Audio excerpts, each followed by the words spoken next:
I come down for this walk it's ritualistic.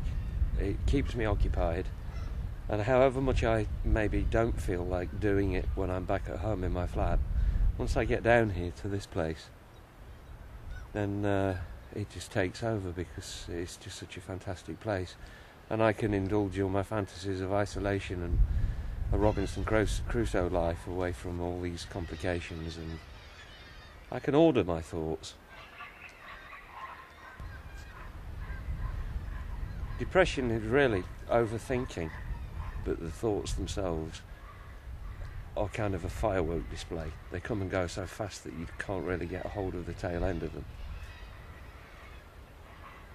It's just a flash of disquiet, and then it's gone. Here's the creek block. The 3 concrete lumps you can see there. Now between that and the nab, Saltic nab that you can see in the background there, that's the site of the wreck of the Rohilla. So between that superstructure of a ship you can see and that headland, it's only, what, quarter of a mile from Whitby. And this huge hospital ship was wrecked, being dragged up and down, having its back broken on the rocks, with people desperately trying to get off for 36 hours. Phenomenal drama, absolutely phenomenal. And you can still see bits of its boilerplate laying around.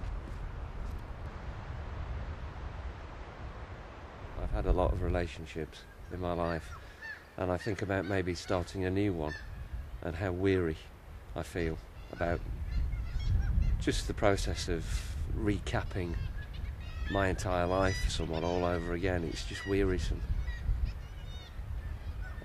Saw a huge crab, an eating crab, claws as big as my hands, down in this little, it's kind of a bomb hole, don't know how I should describe it. It's maybe the hold still intact, wedged in the rock. I always go and have a look in case there's a passing lobster.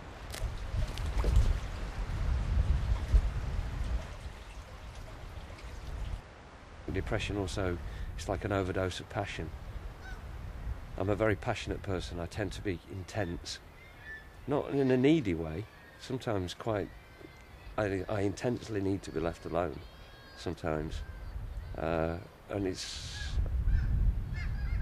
difficult for someone who cares for you not to take that very personally. This, right in front of you here, that is the prow of the ship. The pointy bit at the front, it's laid on its side. You can still see the mast holes and the various chain holes where the anchor chains used to run through, etc. You see it's made out of reinforced concrete. I mean, it defies physics. Well, obviously it doesn't, but it defies physics. But it is absolutely incredible. And if you're caught, you can shelter inside here. It's probably best not to linger too long though, because you'll be under about 15 feet of brine in about 30 minutes or so. But it is absolutely fantastic to think that this used to plough up and down the coast here, dragging coal and all the essential items for the war industries, and this is the way they thanked it, really. And the sea's done the rest. I mean, they just scuttled it, left it, and the sea's done the rest.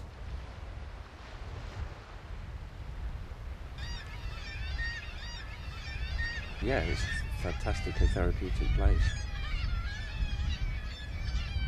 Should be on the National Health.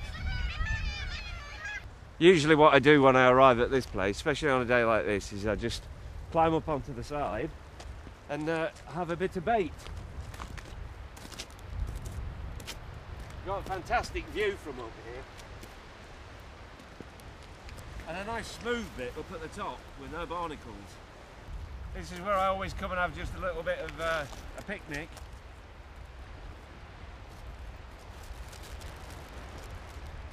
And it's always the same.